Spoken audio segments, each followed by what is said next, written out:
principles that kind of motivate you to work on this. But I want to ask you though, so Energy has seen some highs and lows since inception, like most other projects out there.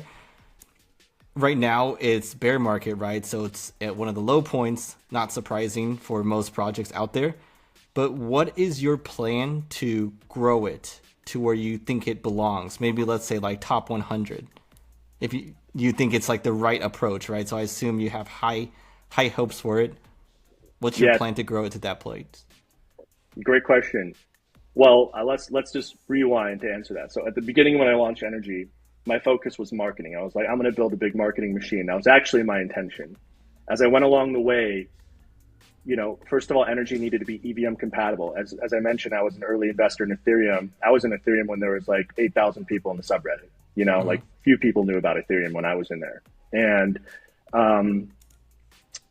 so I knew Energy needed to be EVM compatible. I couldn't launch it like that, I needed a fork of Dash for the treasury. So we got there. It took 3 years for that to happen, from 2017 to 2020, when we call it our Gen 3 version.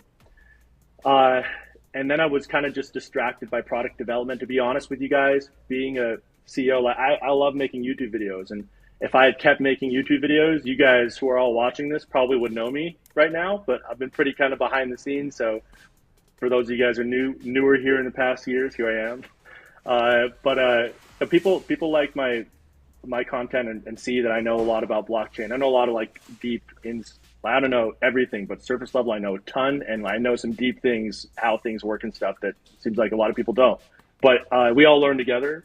But so what happened was I did a lot of product dev, and I lost sight of marketing, and I learned a really powerful lesson. I'll tell you guys, if you guys are doing any business, let this be just a reminder for you that the lifeblood of business is marketing and sales. It's the core of any business. And I learned there's a dangerous fallacy out there, you guys, that if you build it, they will come. Be very careful about that. Be very careful about that, because that can be really dangerous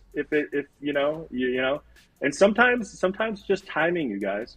I give an example. Like right now, people don't really care about metaverses, and before this time, people didn't. But there was like a surge. It was like a meta and metaverses, and everyone cared for like a period of time.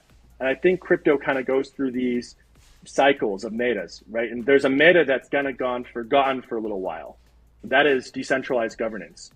They did have a little bit of a surge in 2017 because Tezos actually raised $150 million on the premise of decentralized governance. But I think people were kind of excited about it.